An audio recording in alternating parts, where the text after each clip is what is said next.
dapat alamin. Gumanda ang ekonomiya ng Pilipinas pero mababa kumpara noong huling kwarter ng 2023. Itinuturong dahilan ang matinding init at pag-ulan ng panahon.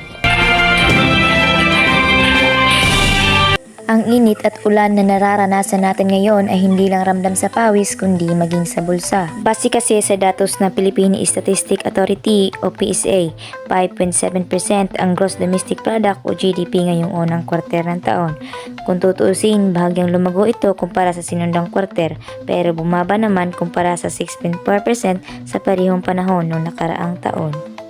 Ang GDP ay ang kabuuang halaga ng mga produkto at serbisyo na nilikha ng isang bansa, kumbaga sukatan niyan ng ekonomiya. Maraming salamat at magandang umaga, Pilipinas. Ako si Hannah Florida Niedo, nakatutok, Daily News Report.